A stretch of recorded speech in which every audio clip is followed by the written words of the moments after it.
અંકલેશ્વરમાં દલિત સંગઠનો અને રાજકીય પાર્ટીઓ દ્વારા ડોક્ટર બાબા સાહેબ આંબેડકરની 134મી જન્મ જયંતિ નિમિત્તે રેલી યોજી ઉજવણી કરવામાં આવી હતી. બંધારણના ઘડવૈયા ડોક્ટર બાબા સાહેબ આંબેડકરની 134મી જન્મ જયંતિ નિમિત્તે ઠેર ઠેર ઉજવણી કરવામાં આવી હતી. ત્યારે અંકલેશ્વર ભાજપ દ્વારા ધારાસભ્ય ઈશ્વરસિંહ પટેલની ઉપસ્થિતિમાં ઉજવણી કરવામાં આવી હતી. ભાજપના આગેવાનોએ રેલવે સ્ટેશન સ્થિત ડોક્ટર બાબા સાહેબ આંબેડકરની પ્રતિમાને પુષ્પાંજલિ અર્પણ કરી હતી અને તેઓને યાદ કરવામાં આવ્યા હતા. જ્યારે વિવિધ દલિત સંગઠનો દ્વારા 3 રસ્તા સર્કલથી રેલી યોજી હતી અને રેલવે સ્ટેશન સ્થિત ડોક્ટર બાબા સાહેબ આંબેડકરની પ્રતિમાને પુષ્પાંજલિ અર્પણ કરી હતી.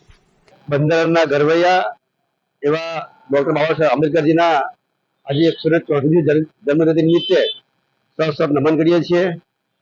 બાબા આંબેડકરજીનો જન્મ 1891 14મી એપ્રિલના રોજ મધ્યપ્રદેશના મહુ ખાતે થયો હતો અને 6 ડિસેમ્બર 1956ના રોજ એમનું દેહાંત થયું હતું.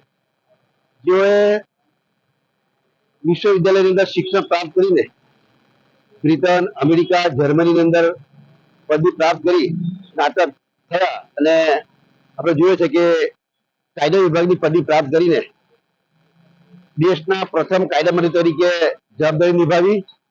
સાથે સાથે અત્યારે આપણે જે જીવીએ છીએ એ કાયદાઓનું નિર્માણ પણ ડોક્ટર બાબા સાહેબ આંબેડકરજીની દેણ છે કે જેમણે થકી આ સંવિધાનની રચના થઈ અને આજે આપણે આ બાબા સાહેબ આંબેડકરજીના જે સંવિધાન છે એમાં આપણે જીવી રહ્યા